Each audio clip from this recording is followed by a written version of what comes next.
Hi everybody, thanks for joining me for week or video 18 in this Spits and Bobs collage quilt series.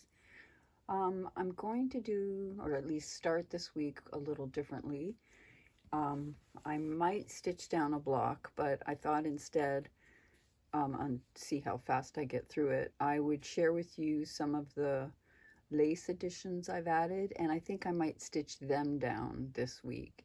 Plus, I've mentioned before that I'm planning on having little clusters of different flowers around to fill up little corners when it's closer to the end. And I think this week I'm going to work on getting some of those ready. So to start, here is that collar corner that I didn't end up putting beside the button block last week, but I put it here instead, and I do like it there. I do think it needs something else, so I am considering, though it's not for sure yet, tucking this dark blue trim underneath across, something like that. I don't know. It's a thought. Definitely a dark blue would work there. Another one that I did or added, and I really like, is this collar piece here underneath the hot air balloon. I'm going to stitch that down, and then other things will go on top. I pinned so far, but I'm not sure if I'm going to keep it. This very pretty ribbon. I think you'd call it a ribbon? No, or trim, I guess. Here, I'll show you. It's the wrong side. There. It's very pretty, shiny, but there's some delicate details that I really like about it. So I thought maybe across, and again, things will be on top. These will be backgrounds, but across a couple of blocks that way behind. And then, let me roll up, get to the bottom. The other collar that I added, or it's not stitched yet, but I've added it, is this one here underneath the book block. So I think I might stitch those down and work from there. Oh wait, I can show you this as well. I forgot. I took this sweet trim, and I played with it, and it wasn't going anywhere that I really liked it and wanted to use it, but in a straight line it wasn't working for me. So I started curving it, and I ended up making this little cluster here from it. It's not stitched down either, it's still just basted, but I thought that was kind of cute and a fun way to use it. Now, so one of the, and I know I've already mentioned this one, so I'm gonna one of the things I'm going to make, these little Hexie Flowers. I'm gonna make some extras. I have 3, but I'm gonna make some extras to have, and I'm gonna put them around in clusters. And anybody who's been following my videos throughout this year, at the beginning of the year, I did these Let's Play mini quilts. And that's where I got the idea from. I put these Hexie clusters, these Hexie flowers in a cluster on this block. So I'm gonna duplicate that in small little clusters on the collage quilt. And if you want to know how to make these, I'm going to put the link to this video on how I made these in the description below. So there's a tutorial you can follow to make your own. I think they're lovely. And then the other ones, and I haven't gotten them ready yet, but I have some satiny fabrics and ribbons and things, is these poppy little round flowers. They're really just circles, but they're made out of shiny, fun fabrics. Let me bring it up to show you better. So I'm going to cut some of those circles out. I still have the templates out of shiny fabrics I have in blues and pinks. And so they'll be ready to put in clusters around the quilt as well. I don't want all the clusters to be the same flower, so I've got a variety of different flowers planned. So the tutorial for that I will also link to in the description below, so you can make your own. And then if you've watched those Let's Play ones, you know that I have all this kind of trim in a whole bunch of different colors. And what I did with those, some of those, is I cut them and sewed them into little star shapes as well. And I already have a few on the quilt. I'll pull it back out in a minute and show you. So these are like the, it could be a cluster, but then with buttons or beads in the center that I made out of this. These blue ones are made out of this trim. So how I did that is I cut a certain amount of them and then just turned it and turned it and turned it until there was a circle of them like that, and then I stitched it. Okay, so I also have another flower that I want to make that I'm going to make into clusters that are out of yo-yos, and when I'm ready to show you that, I'll come back and share that with you too. Oh right, I was going to show you where these were on the quilt. I forgot there for a sec. Okay, I think it's at the top.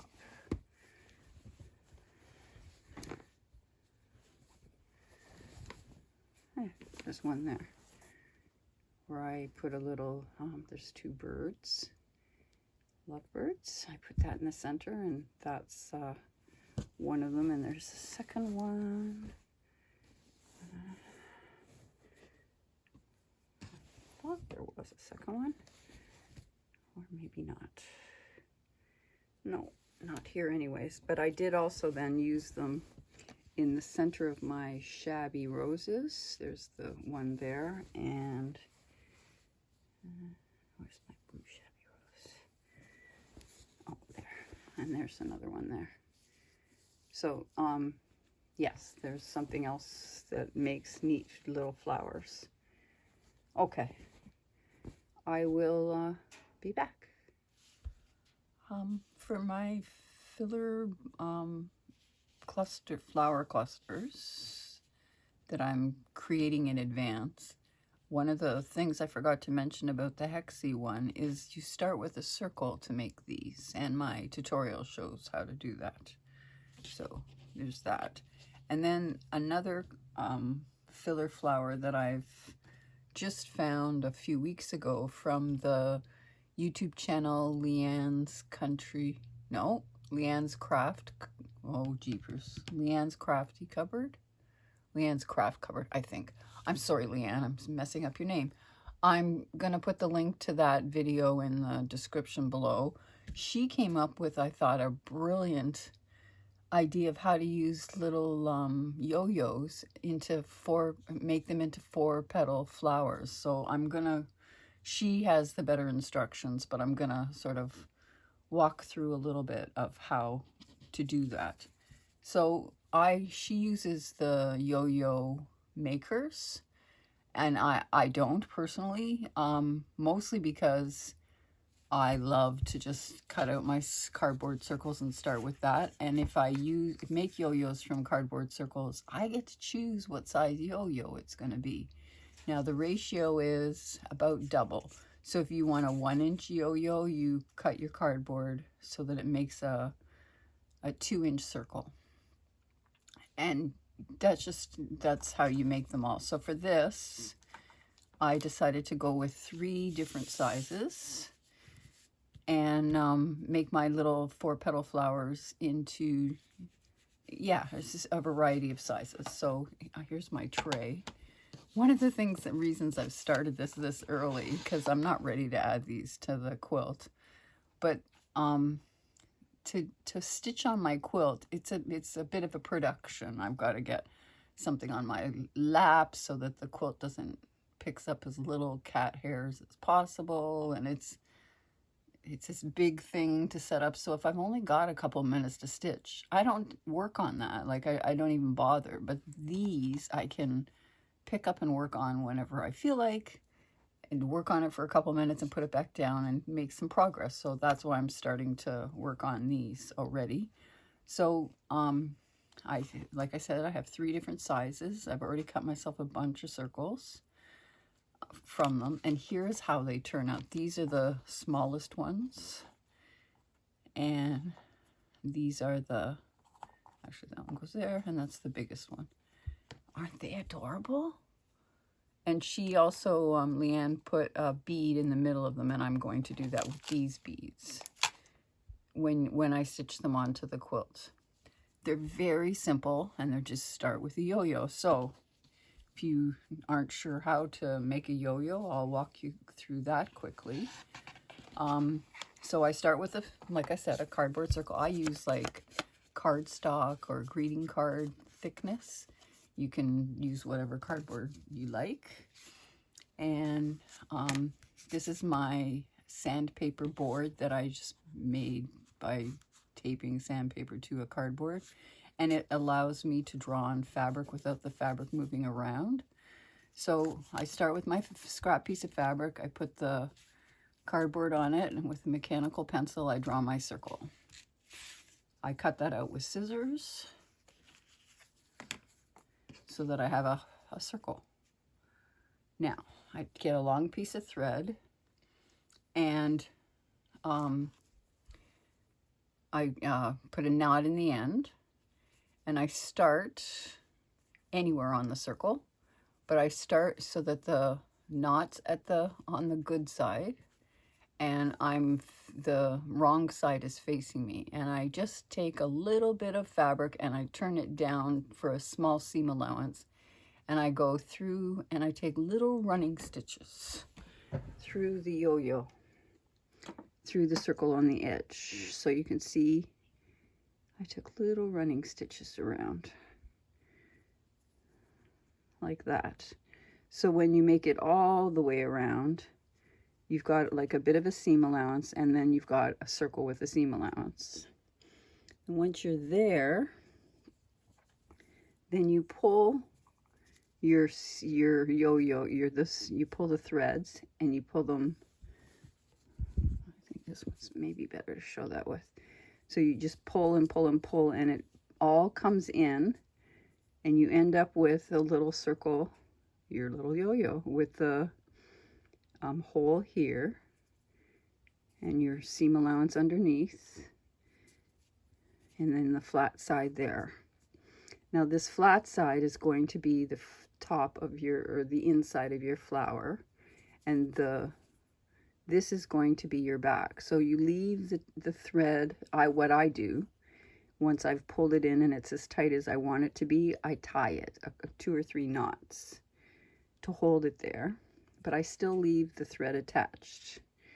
So what you do is you come up from the back through where the hole of and this doesn't have to be perfect, but it's just approximate, come up the middle. There. So put your needle through with the thread and come up the middle, and then you sort of push it towards the center so it's not just flat. And I didn't pick the best color to show this. Really, go look at Leanne's video. And of course now I've lost my thread. She does a better job of showing you how to make this flower out of a yo-yo. Shoot. Mm-hmm.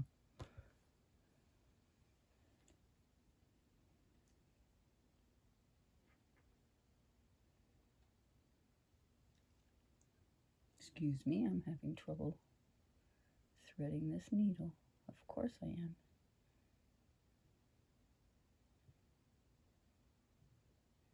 There. Okay.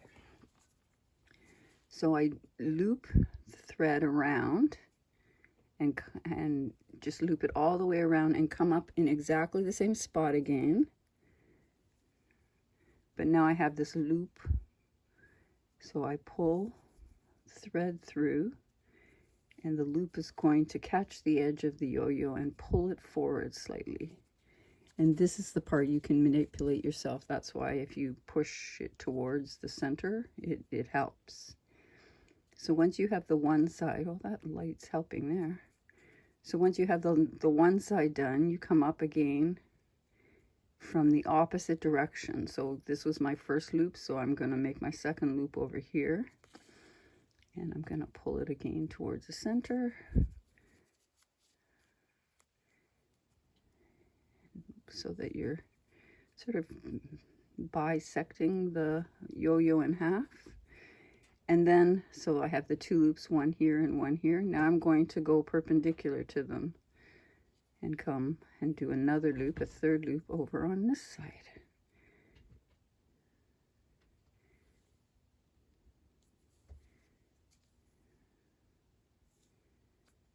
Again, pull it forward. And then you do that a fourth time on the opposite side again.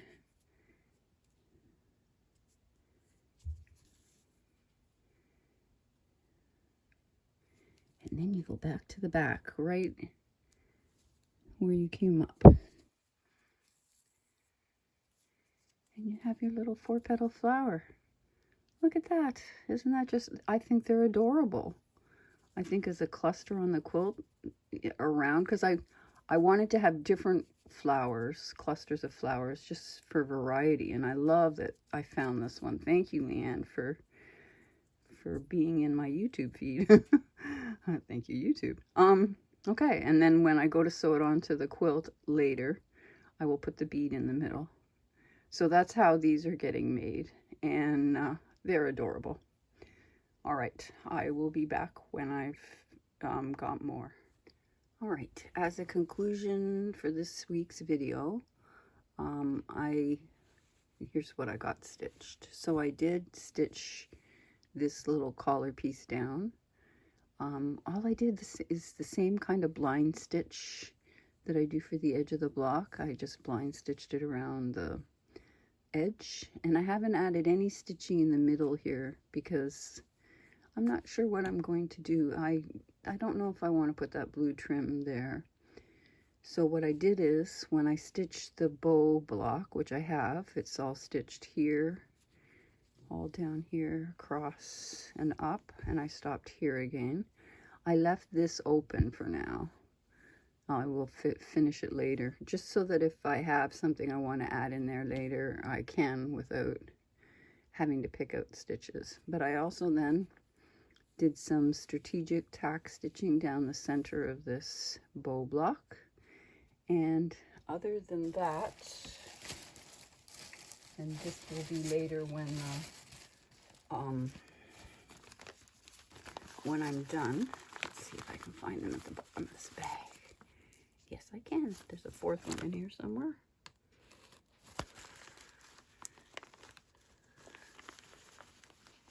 This is my goodie bag that I've been saving all the things like the scissors for my pattern piece.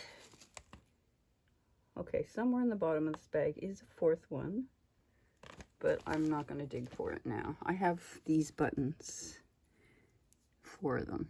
And then what I'm going to do eventually is put one in each corner of the bow block, and probably do something fancy with the thread, like tie it into a little bow or something like that. But that's, yeah, I do have the fourth one in there somewhere, but oh well. Okay, that's all I've got for this week. I'm going to continue. I didn't end up stitching those other laces yet. I decided to wait until I get closer to them. But yeah, I'm still following my around the quilt progress. And yeah, I hope you enjoyed my preparations for the little flowers that I'm going to add as clusters. And yeah, adding a little bit of lace underneath things. Hope you enjoyed this week's video. Like and comment and share, and yeah, if you're inspired, please share what you made from whatever inspired you. And if you'd like some more, I'll be back next week with a little more progress. Thanks for watching. Thanks for your interest, and happy stitching.